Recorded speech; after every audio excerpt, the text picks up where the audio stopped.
After Adolf Hitler's death in April 1945, one of the strangest and most controversial questions remained: who inherited Hitler's wealth? The man who once ruled Germany with absolute power, who had palaces, estates, and immense financial influence. What happened to all of it after he was gone?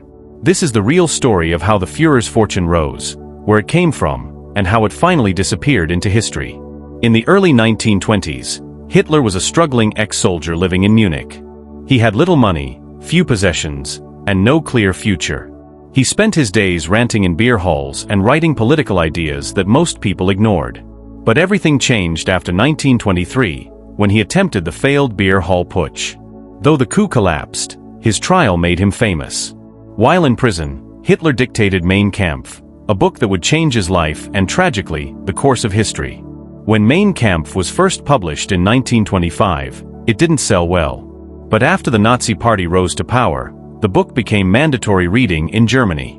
Every newlywed couple received a copy as a wedding gift from the state. Soon, millions of copies were sold, and every single one meant money for Hitler. The royalties poured in, making him a millionaire. By 1933, when Hitler became chancellor, he was not just a political leader, he was a wealthy man. He owned luxury cars, fine art, and estates, all while presenting himself as a man of the people. Hitler never married until the very end, and he had no children, which later made the question of inheritance even more complicated. One thing that few people know is that Hitler's income wasn't just from Mein Kampf. He also made massive profits from his image. Photographers, newspapers, and filmmakers who used his picture had to pay royalties, all of which went straight into his personal accounts.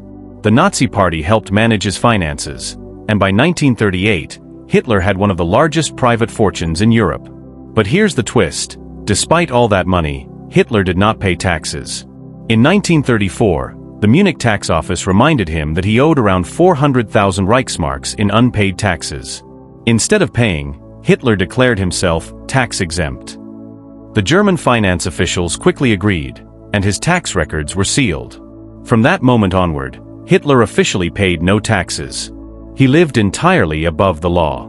His personal possessions included his mountain retreat, the Berghof, in the Bavarian Alps, a beautiful mansion overlooking Obersalzberg. He also had luxury cars, an art collection filled with stolen works, and several hidden bank accounts. The irony was that Hitler publicly claimed to despise wealth and greed, yet privately, he enjoyed all the benefits of both. But then came the war, and with it, the fall of the Nazi Empire. By 1945, the world around Hitler was collapsing. The Allied forces were closing in, Berlin was burning, and his once mighty empire was reduced to ruins.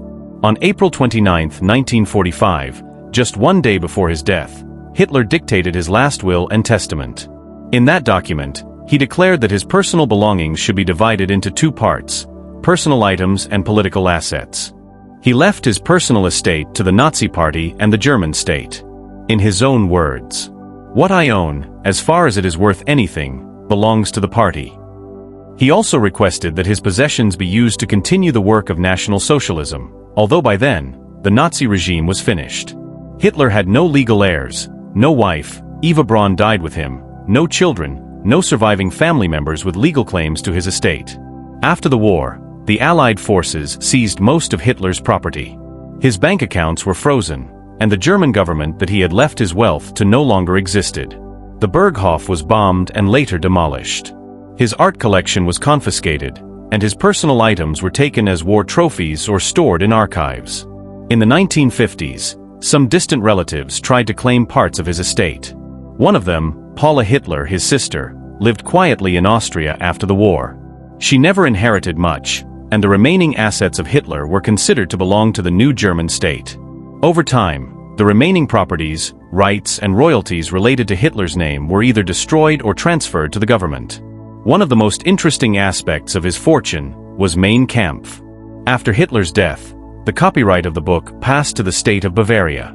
For decades, Bavaria refused to allow it to be published in Germany, as a way to prevent Nazi propaganda from spreading again. Only after the copyright expired in 2015 did historians publish an annotated version for academic purposes, not for profit. So in the end, the man who once held unimaginable power and wealth left nothing behind that could be claimed by anyone. His so-called estate, went to a government that ceased to exist, his possessions were destroyed, and his name became a curse in history. The story of Hitler's wealth is filled with contradictions. A man who claimed to fight for the poor became rich through propaganda. A man who despised corruption lived off tax exemptions and manipulated laws to his benefit. A man who promised eternal glory for Germany left behind only ruins, shame, and tragedy. After the war, what little remained of his personal effects, watches, furniture, uniforms, and documents, were either destroyed or kept by museums and governments as evidence of history, not as valuables. His luxurious Berghof became rubble. The Führer's fortune, once counted in millions, vanished completely. There's a powerful irony in this ending. The man who tried to build a 1,000-year Reich didn't leave behind a lasting legacy of power or prosperity. Instead, everything he owned was wiped out, just like the ideology he created. When we ask who inherited Hitler's wealth, the answer is simple: no one. His money, his property, and his empire all disappeared with him. What remained was not gold or power, but the scars of war, the lessons of history, and the determination of the world to never let such evil rise again. In the end, Hitler's so-called fortune turned to dust, just like the dreams of his Third Reich. His true legacy was not wealth, but warning, a dark reminder of how greed, power, and hatred can destroy even the richest man's world. This was the story of what happened to Hitler's wealth after his death, from his rise as a poor soldier to a millionaire dictator, and finally to a man who left behind nothing. A story not of money, but of how power can corrupt and how, in the end, history takes it all back.